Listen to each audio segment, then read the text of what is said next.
Our next session is actually very unique and very interesting. It's called the Tommy Hilfiger presents IRF Rising Star Challenge 2013.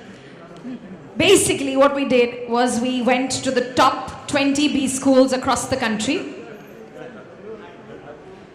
and we invited all of them to share a retail strategy for the Indian market with a very interesting topic called Building the Next Walmart Out of India. So Sam Walton had once said that capital isn't scarce, vision is. And living up to his own words, we got Walmart. And in today's time, Rising Star threw a challenge to young minds of the Indian managing space to be the next Sam Walton. So after a preliminary round that saw industry experts evaluating some of the most innovative and interesting business plans to create an Indian retail giant as iconic as Walmart, and top 3 exceptional business plans were shortlisted, and these are the teams that are here today to fight for the ultimate title. So eminent jury members include Anup Prakash, MD Harley Davidson India, Arvind Singhal, Chairman and Founder, Technopack Advisors, Indrajit Gupta, Senior Journalist and Founding Editor, Forbes India, Mark Ashman, CEO, Hypercity, Rachel Watt, International Strategic Marketing and Business Development Expert, author, business coach, speaker, and founder and CEO, Marketing Key International Australia. May I request our panelists to please join us and take a seat in the front. Ladies and gentlemen, can we have a round of applause for our jury? All right, so now for the 3 teams, we've got from the Indian Institute of Management, Bangalore, team name Egg Catcher. Their brand name, Khushhali, and team members, Utkalika, Abhinav, and Ramanjit. Please join us on stage. Come on, guys. These guys have been shortlisted out of a whole lot of teams. Shailesh J. Mehta, School of Management, IIT Bombay. Team name, Somads. Brand name, Shehnai. And team members, Ganesh, Mandar, and Abhishek. Please join us. Come on stage. Come. Just grab a seat. And the 3rd team to get shortlisted, Indian School of Business, Mohali. Team name, Casanovas. Brand name, Buy More. Team members, Sachin, Saurabh, and Siddharth. So, first I'd like to hand over to the speaker from IIM Bangalore, Team Egg Catcher. Ladies and gentlemen, young guns, the future CEOs of the country, please take over. Good afternoon, everyone. We are Team Egg Catcher from IIM Bangalore. We believe बूंद बूंद से ही घट भरता है means we are trying to maximize each and every single opportunity with intense care, and that will lead us to success. So we are presenting our brand Khushhali Ab Har Din Diwali. So in next few minutes I'll take you to rural India through challenges in rural retail, consumer characteristics, our brand, business model, what is our strategy in operation, marketing and finance, our product offerings and USP. Okay, before getting into presentation, I need to clarify one thing. People who are sitting over here, I don't think they still believe that rural India is full of snakes and holy men with some magical power. If that's the belief, I suggest and I really want you to change your mindset, because this number 742 million itself says how big is the market, and in last few years it has been growing with 3 to 4%, which says 1 million consumer each year. And in 2009 to 2012, it shows an increase in monthly per capita expenditure, that is 19.2%. So how the consumer behavior has been changed in urban India and rural India? So there's a whole lot of retailers which are coming in urban India. That's why it's leading to saturation in urban India. And the favorable government schemes has actually improved the socio-economic status in rural India. So they just shift from necessities to discretionary goods and lifestyle products like TV, bikes, mobiles, etc. So if you can see those graphs, the rural consumption growth actually outpaced urban consumption growth in 2009 to 2012, and there's a huge increase in FMCG sector as well. So if everything is good in rural India, why a lot of retailers are failing in rural India? Let's discuss what challenges they are facing. So the biggest challenge everyone faces these days is high cost to serve, and the reason behind that is there are not very lot of innovation at product side. Whatever they're selling in the developed market, they're selling these things in rural India as well. There is a mismatch actually. And when it comes to financial risks, lot of products have been developed in supply side rather than in demand side. So that's another problem. So the presence of Me Too brand like cheap imitation is actually another threat for reputed brands. So considering all these problems, we thought of some way out. The first thing is reach the last mile, each and every consumer, so that we will get a whole lot of market share. Second thing, after reaching to the customer, we need to acquire them. How to acquire them? We need to build a trust with these villagers, because their relationship exists just on the basis of trust only. And the third thing, after acquiring our consumer, how to retain them. So we need innovation in after sales service, because they have to rely on us. So this is our brand Khushhali, which aims to resolve issues related to affordability, accessibility, availability and acceptability. So the inherent advantages which we have right now, we are serving 2 million customers every week right now, and our loyalty program has been successful in past. And we also have a private label brand called Sanjeevani, where we are actually providing quality products. So we are also active in microfinance, so that is our history as a brand. So how our business model work? We will be having a central logistic hub. So we are planning to have 25 facilitating centers per district, all linked to central hub. So through that, we will be selling FMCG, non-durables, durables, construction materials and apparels. At the same time, we are also proposing we will be sourcing fresh vegetables, dairy products, other agriculture products and handicrafts from village and from rural India. So the other thing which we have planned, how this model will work, we have named it as Hanuman, saying wheel on retail. So actually it will go to doorstep to sell the products. So after we decided the model, we actually did some groundwork in a district called Bidhar. It's in Nagpur. Why we decided this as a pilot project? Because Nagpur is strategically located, so it will like our supply chain cost will be less, and it's rich in natural resources. We will get a whole lot of consumer bases, like we will get different kind of consumers. So the general observation which we have from that place is very less organized retail over there, not even in Nagpur. Like the penetration is very less for organized retail. And the second thing, there are a lot of brands which are imitating, like Pagalji, which is imitating Parle-Ji, or Taja Salt, which is imitating Tata Salt, because they are getting it in a lower price. That's why people are buying those things. So now I'll talk about how our operations and logistics will work. So we are planning to have a 50,000 square feet retail store. So 40% of that will be allocated towards sourcing, and the front portion will be for retail part. So the ambience will not be same as the urban retail, because that creates a psychological risk, which like villagers think that they cannot enter into these AC stores or highly maintained stores. So it will have very simple and neatly assorted retail store, and we will be having Hanuman at the same time. In that we will have spaces for different product categories, which will go to different villages, and will cater to 40 villages. And this is basically how our operations and logistics will work. And from the sourcing purpose, we will be providing transport to those villagers. So how the model will work, they have to inform Khushhali that they want to sell these things, so that we will provide them transport and will get things to Khushhali. So what products we will be offering in these retail sector?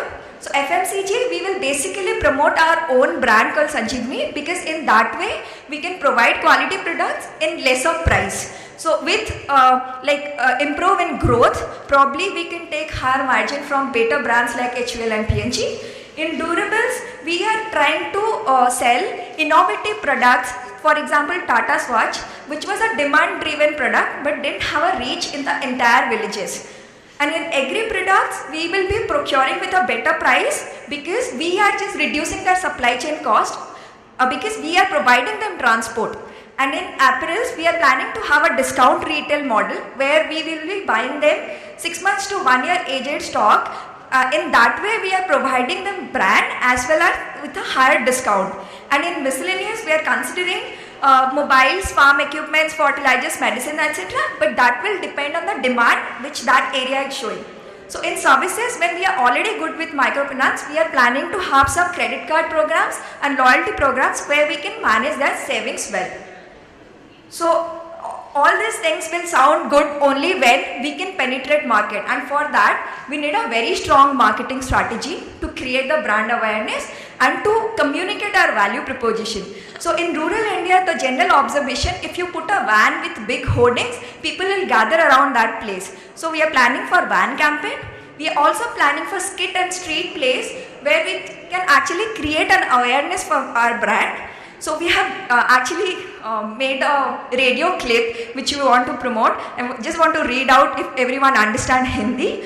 So सीमा ये कलमुहा जमाना आमदनी 58 and खर्चा रुपया. That says price is increasing higher and we are not, like, things are not affordable.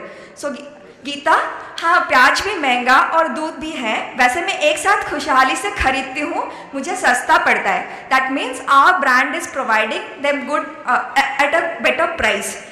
And फिर वो बोलती है ना महंगा ना बिजली का झंझट और सब कुछ एक जगह मिल जाता है. So the other person is saying, I'm going fast because I have to grab it fast. So that's how our things will be, like our promotion will be. We will also go for influencing the influencer in villages like the Sarpanch and Mukhias, all these people, so that we can actually build a trust for a longer period of time. So after you understood how our brand is working and what our operation and logistic and marketing strategy, let's discuss what number says. So there's some interesting facts to mention. From year 1 only, it's showing good amount of profit, and in 10 years, the revenues are growing over 540 crores per district in 10th year actually. So at initially, we are just taking 7% margin, and our fixed costs are very less because we are renting almost all the assets. And in 10th year, we are expecting $25 billion profit. So the same model can be replicated afterwards to become a Walmart of India. So after I made you understand how our things work, how the business model is, how strategies are, so let's discuss why people should come to us. They should not go to somebody else. What are our USPs? The first thing is product accessibility, because we are giving consumer a whole wider choice and a better shopping experience. At the same time, we are providing farmer a large market. So with that also, we are providing employment, because in those stores we need to employ those villagers who can talk to our customers. Because if you employ somebody from the urban area, he or she may not understand the sentiments of rural India, and he or she needs to talk in the local language as well. Price affordability, we are cutting down the middleman, so that saves us cost. Place availability, we are doing innovation in supply chain. We are reducing the supply chain cost, and we are also availing the product at the doorstep. So we have a strong parent advantage that I have discussed already. Sanjeevani brand, deep financial strength, and pan-India presence. So what else we decided? We will be having strong channel partners as well. So milk chains like Sudha, Nandini, Omfed, which already have a strong presence in rural India, probably we need to catch hold of them to build a relationship. And local NGOs like Gunj, which has a widespread presence in India, will also be helpful for us.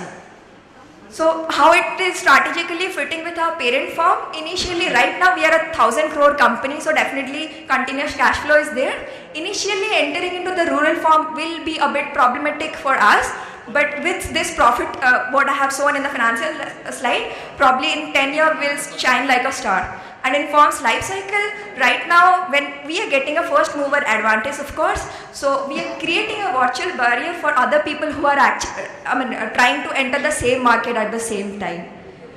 So that's what we are, and what we did for our primary research. We actually studied tehsils like Tumsar, Ramtek, Moda in Bidhar district. We spoke to their pan kirana shop and like Hart and Mandi, those people who sell over there, to understand how supply chain works for them.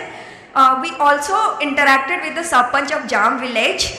Like we got the insight from him as how consumer think as retail. And we also did some site observation in FCI godowns and Hats, city warehouses and all these places. Few people who helped us with this is our own Professor Ashish Mishra, who is marketing faculty specialized in retail management. Another person, Ridhmesh Rai, is a VP strategy and new business development Arvind lifestyle brand. His insight actually helped us making the brand. So this is all about our model. That's my team. I'm Utkalika. So I'm an IT professional. I worked with Infosys for 2 years. Then I did my internship with a luxury retail brand called Muhammad Alsha & Co. I worked with in a strategy role for Coast, Next and BHS. My friend Abhinav, he's a civil engineer. He worked with NTPC for 2 years. Then he interned with Deutsche Bank and worked with corporates like Amazon, UB and all.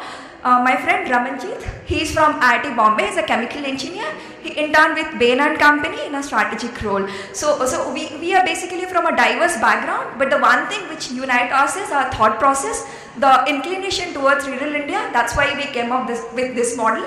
So our main vision statement is, if you don't consider rural people as wounded or a load to the society and start considering them as a value consumer, then probably a whole lot of market opportunity is open for us. The 742 million will be an engine for the next generation retail. That's all about us and our model. Thank you. Now we are open for questions. Thank you.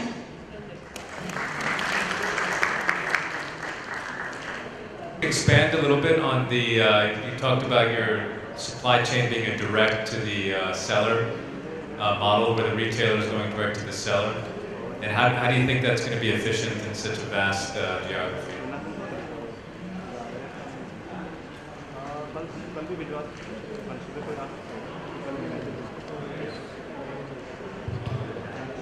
Sir, if I get your question properly, you want to explain that how a supply chain, how it's connecting directly retailer to the consumer, how will it be efficient?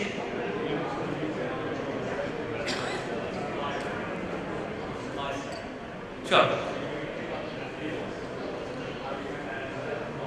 Exactly. So basically, at the outset, the problem statement that we were given was that we are operating a 1,000 crore company, a retail company, which is actually operational in urban areas. So our warehouses are at the outskirts of the cities. That's one part. The other thing is that the center, the hub that we are stating, which is supporting around 25 facilitation centers, will be the hub where all the produce which will be carried from the villages will be accumulated. And in the hub, as we stated out here, we will have storage spaces. So if there is a 100 square feet area which we have in the hub, for citing an example, around 40% will straight away go to storage of those spaces, from where it will be picked up to be sourced to the urban warehouses. So it will be like a bifunctional channel. So, and the other thing is that for bringing in efficiency into the system, we are actually providing our own transportation facilities. One big consumer insight that we found while talking to people out there in the rural market was that, we don't have any transportation facility. It costs us so much to take it to the mandis and all. And that's why they sell it cheap to the middle person who sort of makes money on their behalf. So we will be providing them direct channels and then stocking it for some ephemeral period of time and then putting it out there. It's like providing what villages have, what villages do best to the urban areas and bringing back the synergies. Okay, great. I love the fact that you're looking at rural India. I think too many organised players are obviously focused on, including Hypercity, on kind of more organised market and the metro cities. But just elaborate a little bit, because none of us in the food retail space are yet making any money. And I was interested in your statement that in year one, you believe that you're going to make money. So could you just talk a little bit more background behind that level of confidence? Sure. So if I get your question correctly, sir, it's how are we sort of making money right in the very first year. So we can get into the details of the financial analysis if you will, but otherwise I can bring out the fact that basically we are trying to minimize our fixed capital lockup. We are operating on rented warehouses. Even the trucks that we showed you, the Hanumans as we call them, are actually rented. So over there the cost minimization is there. Apart from that, I don't know how is it looking.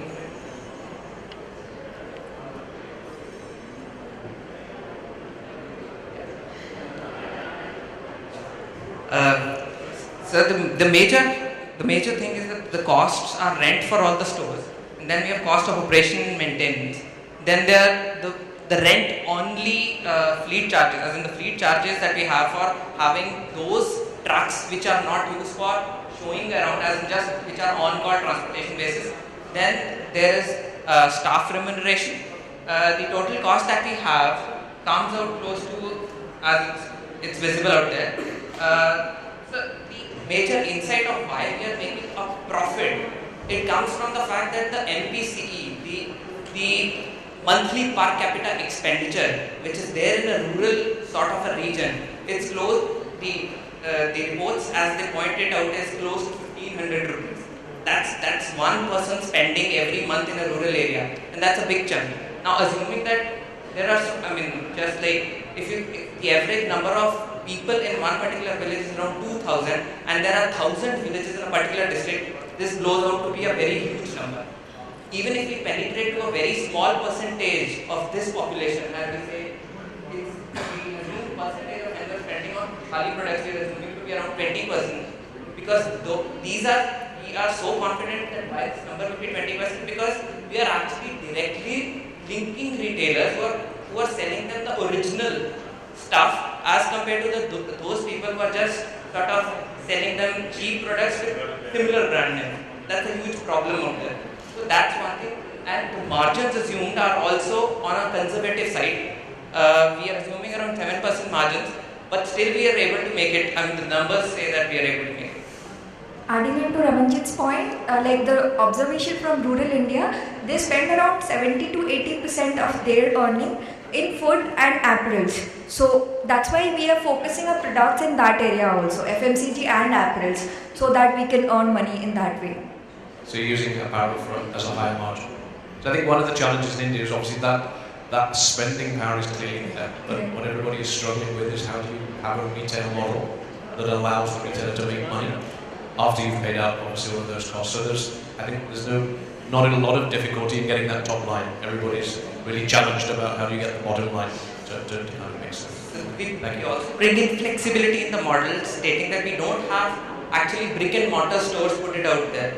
So as and when the spending pattern changes, say when they are having the harvest or when there's a festival time, so in those particular areas, in those particular times we are able to catch up, and the other areas we avoid operating costs and we avoid having costs of those brick and mortar stores. Understanding like Indian consumers during Diwali or festivals, they buy a lot of durables like TV, fridges, mobiles and all such. So in those times we will probably sell these things rather than keeping inventory for the entire year. That way also will save money.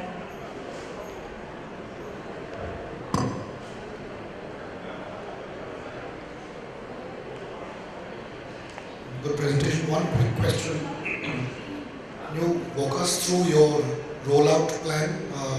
How are you kind of planning your market prioritization? Because you can't be everywhere at the same time, right? So how are you sequencing that, and what do you define as rural? Sir, as it's visible out there, if I get it correctly, first is what is our rollout plan? How are we building upon the manufacturing? And the other is we are actually. So I wanted to understand the market prioritization. Yeah. Where do you go first and why? What's the logic? Yes. So the rollout plan is that in the first year we are just focusing on one district. We're starting up with one district as it's visible on the slide itself. From there, the success that we get out there, the word of mouth publicity will actually let other businesses also come into the bandwagon. And from first to the second year, we are actually multiplying 20 times. It's like 20 hubs being created for different facilitation centers. Now, what is a rural, as you said, that who is rural? So actually, we dealt on this question a lot, that what do we define as rural?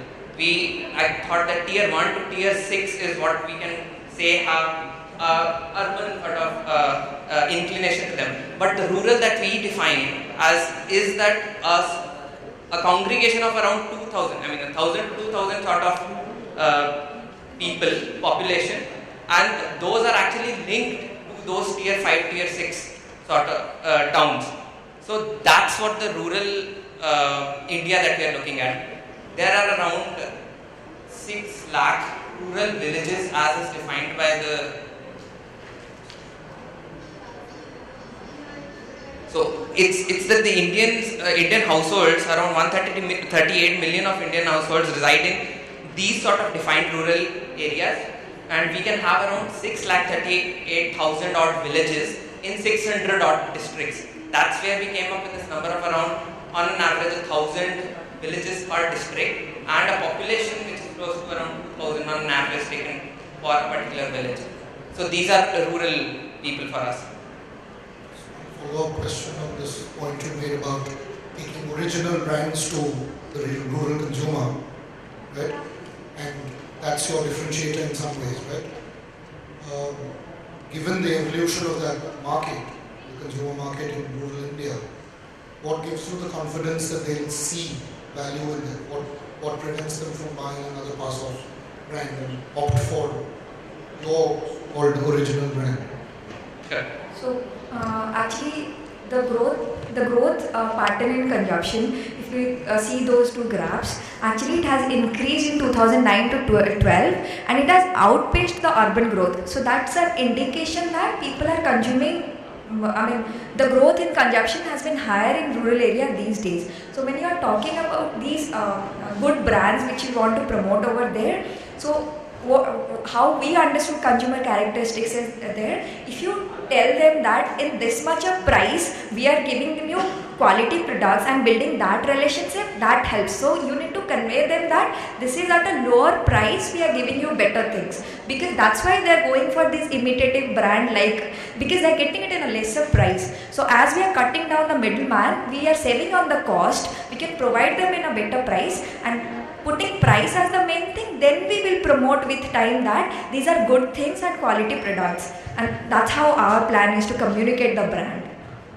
So just to quote an example, when we are trying to buy a Coca-Cola bottle or an Appy bottle, they sold it 2 rupees costlier than what we get in Nagpur or something. Then also for like Airtel top-up, that is 10 rupees, they sold it at 12 rupees. So we will be providing them at 10 rupees. So that will be our USP, and that will be the original product at better, cheaper price. So that's why they will be buying from us. And the second thing which will work for us, probably what we think, when we are providing them at doorstep and they do not need to go to places to buy things, probably that will help us in a better way. That's how the plan is. Thank you very much for the presentation. I think we have to move to the next team, so let's give them a round of applause, please. Thank you so much. Thank you. I think it's Team Somaz.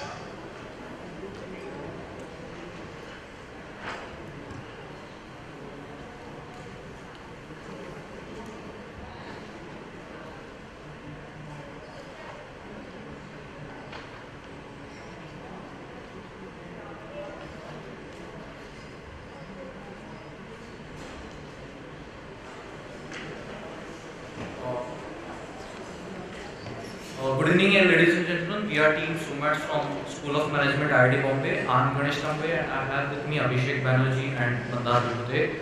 The business plan that we are going to propose today is Shehnai Sur Bandhan Ka. So before we get to the actual business plan, we would first like to re-narrate the story of Bittu and Shruti. Now some of you might be wondering who they are, so let's find out. So Bittu and Shruti are one happy couple, and like every other couple out there, they want to get married and they want to settle down, but they have a high ordeal in front of them. They go for shopping, and what they find is that they have to buy a number of things, and in the process, what happens is that both of them get tired, and the entire situation turns into a mess.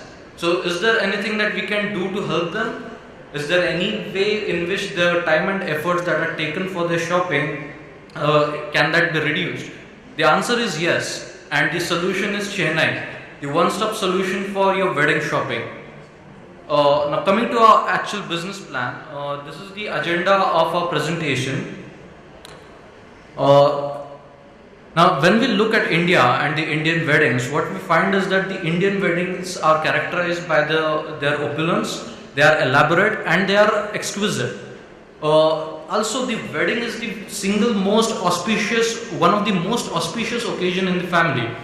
It is the time when the relatives, the friends and the well-wishers get together and they spend their time together. So how you plan, how you manage and how you execute the wedding is a matter of a status symbol in India.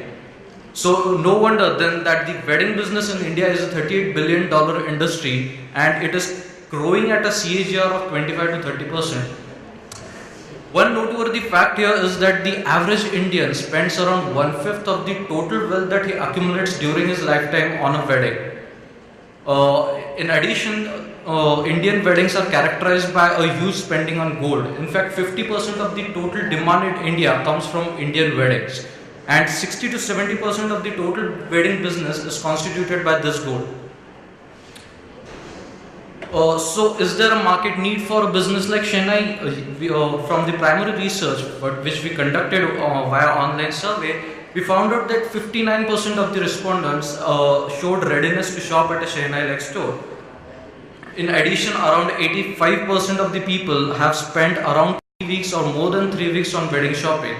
So what Chennai is, what we propose that Chennai would do is that it would reduce the time and the effort that people spend on shopping, but more importantly, it is making this shopping for wedding a memorable experience.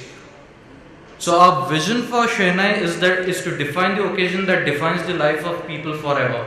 And the mission can be broken down into 4 key aspects. First is to respect the values and sentiments of the customer. Second is to constantly innovate to meet customer demands. And third is to strive for industry-leading customer delight. And fourth and most important is that we want Chennai to be synonymous with the with the identity of Indian marriages. Now, coming to the roadmap of Chennai, we started out in 2003 with the jewelry section because Indians spend a lot of money on gold during the Indian weddings. In 2006, we added the apparel section. In 2013, again we integrated the accessories and the wedding planning business under Chennai, and it was at this time that Chennai became a one-stop wedding solution for people. We plan to expand internationally from 2016. And the product line for Chennai is as shown in the slide. So we have under jewelry, we have jewelry section in gold, platinum as well as diamond. Under apparels, we are having bridal wear, we are having designer wear, then the in-house custom designs.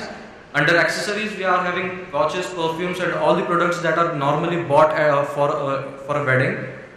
And in addition, we have a separate section called Sajavat for wedding planning, which would be catering to the hospitality, catering businesses and other services that are given for a wedding.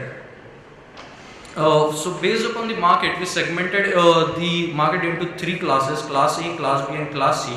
So Class A consists of the politicians and businessmen who spend a few crores on weddings. Class B plus, which spends in excess of around 10 lakhs, and then the cost conscious Class C. So since Chennai is a premium brand and it is targeting the elite and the upper middle class, we would be targeting the Class A and Class B plus. Also promotions would be done at elite clubs, golf course, golf race course, then art exhibitions and fashion shows. We would be also collaborating with the fashion magazines to get the word of mouth. And in addition, if you look at the Indian weddings, the Panditji holds a very distinct place in the Indian weddings. So whatever the inputs or the opinions that a Pandit normally gives are given utmost importance. So we would try and influence these opinion leaders so that we get the buzz about Chennai in the market. Now coming to the expansion strategy, after having expanded to the cities in India, we would undergo international expansion to US, Canada, UK, Australia, and as well as South Africa, because Indians are the second largest diaspora in the world. And in addition, we would also be acquiring hospitality, wedding planners, and catering businesses, so that we can have vertical as well as horizontal integration. In addition, also we would be forming alliances with the matrimonial sites, the hotels, the fashion magazines, as well as the restaurants. Now, during the course of expansion, Shehnai would be spreading across a number of cities, as well as we will be opening a number of stores. So the factors that would be taken into consideration for deciding the location of expansion would be a function of 5 major parameters: the demographics, the economic state of the region, the administrative ease of doing business, then the social aspect, where we would be considering what are the trends and patterns that are observed when people spend on marriages in that region, and then the business aspect, like what are the logistics cost involved, and what kind of competition will Shehnai have to face from the local specialty stores. Then this is the footprint of our expansion. So we started with India.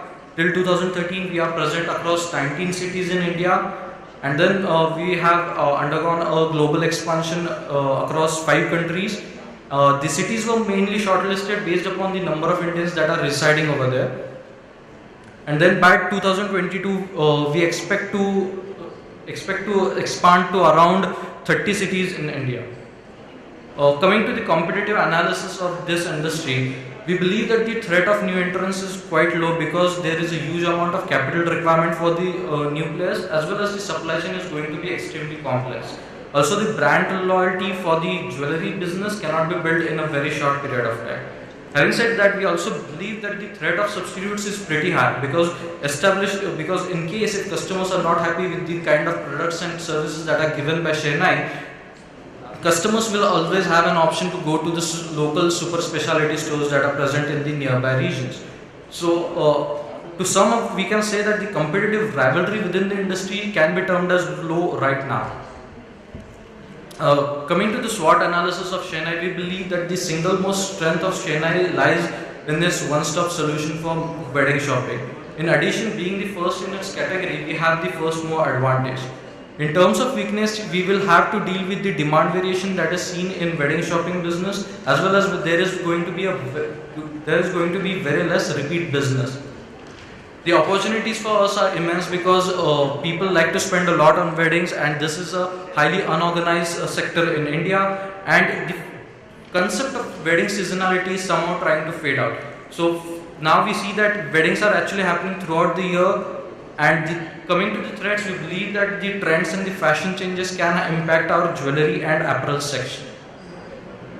Now, the overall strategy for Shehnai would be focused differentiation, because we are targeting the premium section of the society, and we are differentiating ourselves from the super specialty stores. This is a template for the store layout, where we would be on the ground floor, we would be having the jewelry shops. On the first floor would be the apparel section. Now, the brown squares that we have shown here are actually the huts, which are on the similar lines to the huts that we see in the Delhi Hut region. Coming to the next slide, on the second floor we would be having the accessory shops along with the complementary shops like tarot card readers, etc. And we would also be having eateries. The concept is that Shehnai is not only going to offer the products and services for shopping. Customers can find that anywhere in their area, but how we are going to differentiate ourselves is that we are going to provide customers with a unique experience. So they are going to come to our stores to experience the thrill, to experience the excitement while shopping. Coming to the supply chain side, in the gold supply chain we would be present across the manufacturing sector as well as the retail sector. In the diamond supply chain, we would be present across the cutting and polishing stage as well as the retail stage. And for the apparel supply chain, we would be procuring the raw material for our in-house design team, and then we would also be procuring the merchandises from the manufacturers as well. But however, since we are dealing with a high number of SKUs and Shehnai is operating across a number of categories, we believe that we need to do something more in the supply chain. So we have come up with four key strategies to optimize our supply chain. First is the clean inside out, where we would be identifying the slow moving SKUs and then we would be selling them via price markdown and focus selling.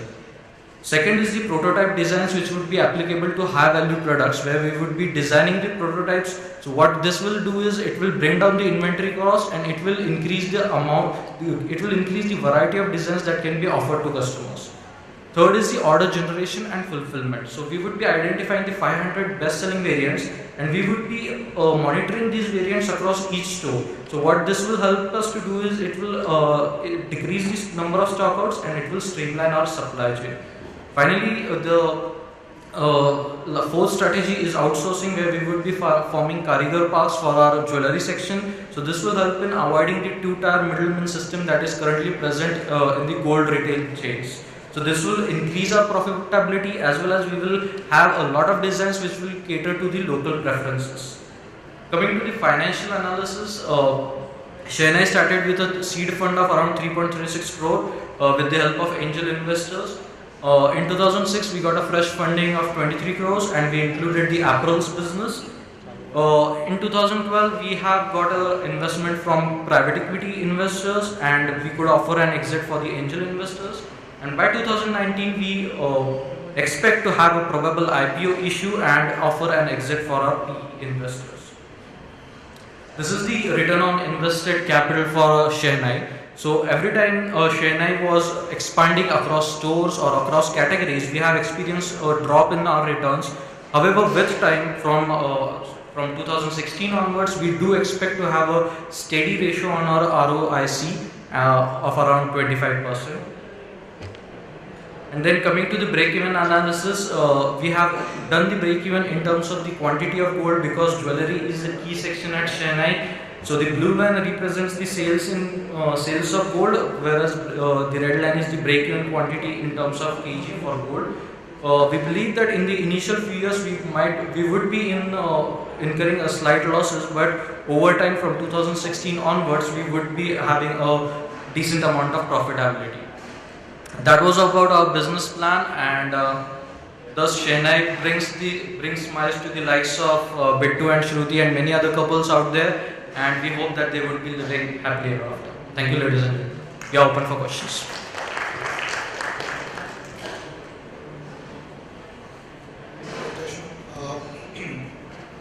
Couple of quick questions. It's a once in a lifetime experience, right? Getting shopping for a couple or the family, right? So you're taking away business from people who've had long, have reputations. They're usually in specific catchments. Let's say in a city like Bombay, wedding sari shopping is done in a very particular catchment. You're offering convenience, but is that convenience as a proposition good enough to force people to not go to, let's say, Dadar, where sari shopping is typically done? So one thing that we find is that nowadays people are having very tight schedules. So instead of having to do shopping for 3 weeks or more than 3 weeks, people would like to do shopping in less number of time. And also, what we are focusing is that we are going to give the customers a unique experience. So if you visit the Delhi Hut region or regions such as those, what we find is that shopping is not merely a thing like you go out there, give money and come back and take the object. It is about giving the customers a whole new experience, giving them an opportunity to experience the thrill and excitement. So the entire layout of the stores and everything would be planned according to that, keeping that thing in mind. So we do acknowledge that it would be difficult to take the share from the existing market players, but over time people will come here and people will shop at Shehnai. Yeah, thanks. Great presentation. Very, very crisp. 2 quick questions. Firstly, for retail businesses, one of the biggest killers is cash flow. Did you, if I understood the model correctly, you're buying all of this merchandise that you're going to put in the store. You're buying it outright. So my question is if that is correct, or did you consider working with other vendors where they will be taking the risk of the product? I'm sorry, we did not understand. So in terms of your retail store, the product that is in the store, is the business buying that from the supplier?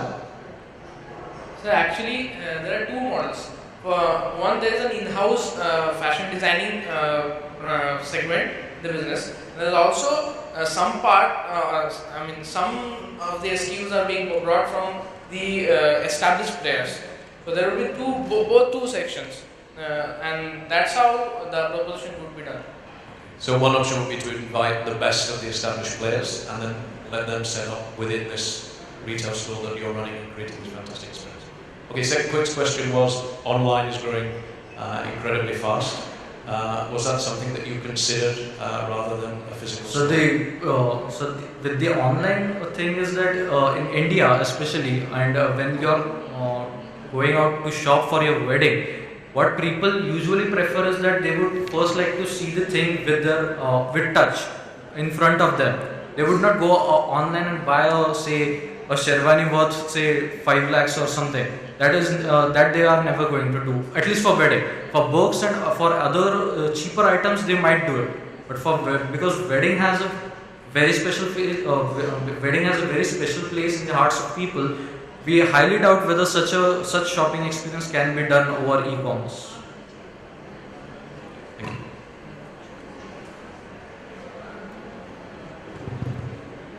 Can you explain to me what exactly is a retail store going to look like in terms of how many stocking units, what is the size you assume to the store, what is the cost of establishing one store? Because the numbers, what you talk about investment, and you're reaching out to 29 cities. I was just trying to get a sense in terms of what is the assumptions you have made on how many stocking units and therefore how much square foot of space, what is the cost of setting up the store?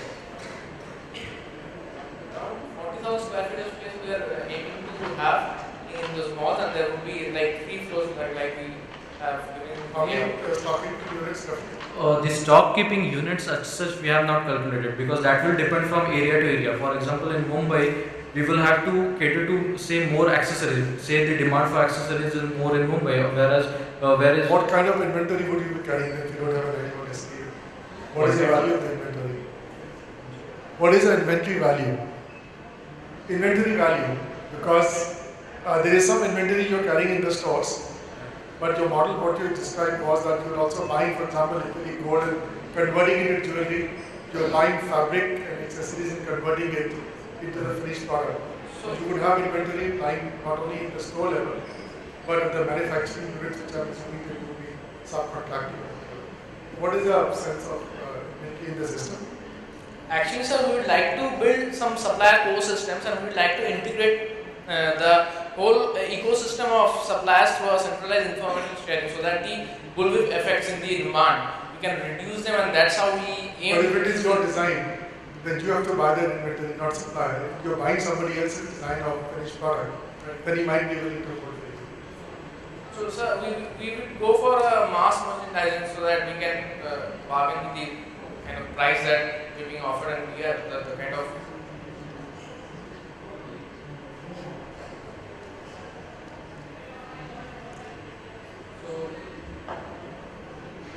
So like in case of fashion designing, what we thought is that. See, this number should not be surprising to you, because if you're talking about a return on investment. So actually we are confused about the question, so if you could... very simply, what assumptions you have made, what is the value of inventory at the store level and at the enterprise level. Your financials are very, very sketchy in terms of top line and bottom line agriculture. But what assumptions you have made? So the value of inventory as such we haven't found out for every year. What we have done is that we have taken the projections based upon the based on the stores that are currently in market. So for jewelry section there are some stores, so we have taken their inventory projections, and then we have... I'm just looking for a single number. If you can tell me 40,000 square feet of store, would the value of inventory lying in the store would be 20 crores, 5 crores, 50 crores? There will be physical inventory in the store. Your model is not built to order. The model is customers will come to a shopping mall, select, and walk away with the merchandise. There must be some value of that merchandise. So what is that number? That value we haven't found out. We haven't thought of that. Thanks. Well, I think that's the last question. Thank you all so much. May I invite Indian School of Business Mohali, our last team, to share their business idea with us. Hand of applause.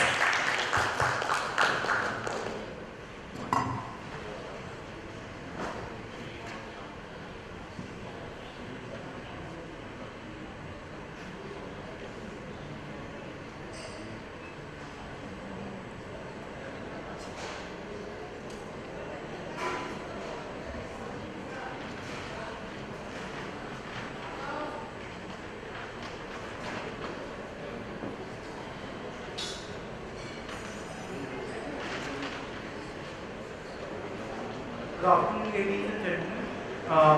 I'm Sachin Tatiwala. I have my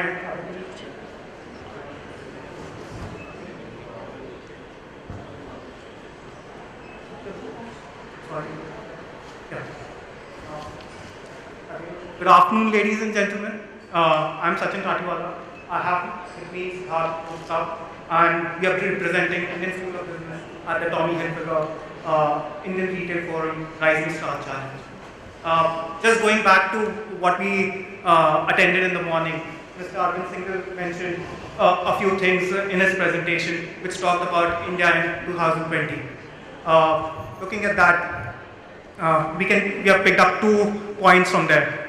One is the wholesale cash and carry format going forward is going to be the successful model as far as catering to the business segment is concerned. And second, the extreme value format will be another successful model as far as looking at consumers is concerned. Building on both the tenants, we present to you Buy More, which is a wholesale cash and carry business, and a Hyper Bazaar, which is a hypermarket business here. Let's look at the agenda. We'll be taking you through basically 3 steps. One is where we'll be talking about the current scenario. Here we'll be taking you through the market size growth and the Buy More operations as of now. Second, we'll be talking about the strategy. Here we'll be talking about the format strategy and the retail strategy. Third, we'll be talking about the impact, which is basically your revenues, investments, and returns. So jumping right into the presentation, let's start with the market. If you look at the market, the Indian retail market is valued at around $500 billion in 2013 and is expected to be a $1,050 billion market by 2022. Around 69% of this market is being contributed by the F&G segment. Another important thing to notice over here would be only 3% of this F&G market is organized. If we look at the similar slide for wholesale cash and carry market, we'll see that around $360 billion is the current size of market and is expected to grow to $640 billion by 2022. Again, a CAGR of 7%. Here again, if you look at the market, 80% of the market is wholesale cash, is F&G. And again, very big point, only 0.4% of this market is being captured by organized wholesale cash and carry players. So what is exactly, why am I saying it's growing? There are 3 points which sort of helps deciphering that. One is a large consumer base. What does this large consumer base give us? India is a very young country with the median age of only 26. This gives us a large number of people coming into the workforce every year. This large number of workforce is employed, gets a lot of income, and this gives rise to consumption. Second, we look at increasing urbanization. To begin with, in 2012, around 60% of the GDP was contributed by the urban centers. By 2020, it will be 65%. What gives urbanization the edge? The awareness, the availability, and the rising aspirations. These 3 points together again propel higher consumption. Then we look at more women getting into the working force. What does this again give us? This gives us women who have money, discretionary spend, where they can spend on what things that they would like to.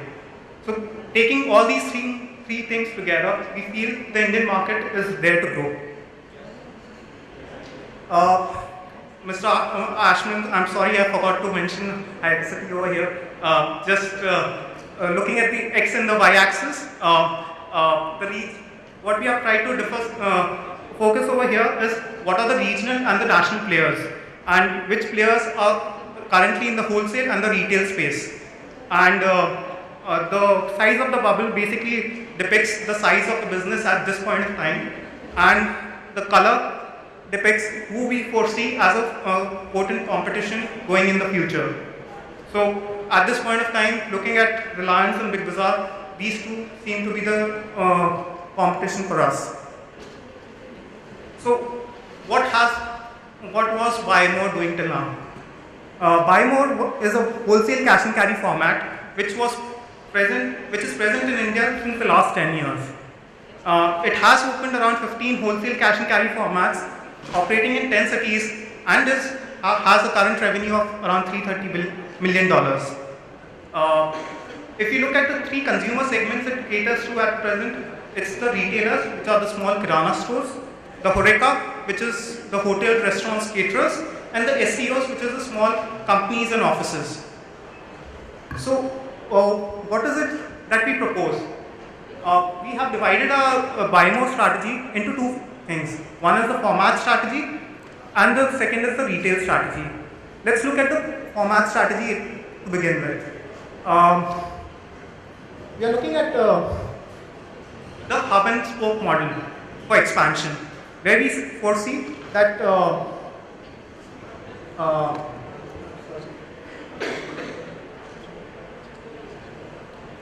we are looking at, we are looking at hub and spoke model for expansion. The current fill rates, if you look at suppliers, that most of the national suppliers would also be giving, would be around 65 to 70%, which leads to,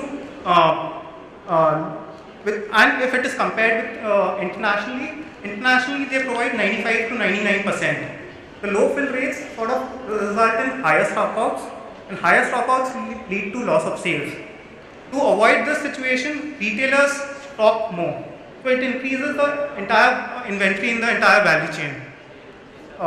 Second, it helps in consolidating demand and supply. By doing this, we are reducing variability in the supply chain, enabling effective distribution of inventory within the system, and therefore we are looking at reducing stockouts. Another thing that we will look at would be the hypermarkets will only be located at places where we already have wholesale cash and carry formats. This will help us build volumes locally and help us getting economies of scale. As far as cluster expansion is concerned, we are looking at whichever cities we are present in at this point of time, the 10 cities, we'll try to first grow in those 10 cities and have a sizable presence. We'll get that local economies of scale because of it. The third part of our format strategy is that we'll be focusing on tier 1 and tier 2 cities. We foresee only 5% of our expected stores to open in the metro cities. The tier 1 and tier 2 cities have the following advantages. One is lower presence of organized retail, second is lower rentals, and third, high growth potential. Then let's move to the retail strategy. We feel there are three basic pillars for a retail format. Merchandising, operations, and IT, which are well supported by HR and marketing. So what does merchandising offer? It sort of offers high margins. How? Basically, you have centralized vendor negotiations which help in lowering your buying costs, and common private label program between the hypermarket and the wholesale cash and carry format, which again gives you economies of scale. and private label, as everyone knows, gives a better margin return. We'll also focus on all under one roof, and it will be a everyday low pricing that we'll do through the merchandising offer. Then what does operations offer? Operations offer lower inventory levels. How does it offer? Through stock and inventory management. We've focused to try and get inventory levels as 7 to 8 inventory turns. This can be achieved by the hub and spoke and the cluster model that we spoke to you earlier. Second is the logistics cost. We can help reduce logistics costs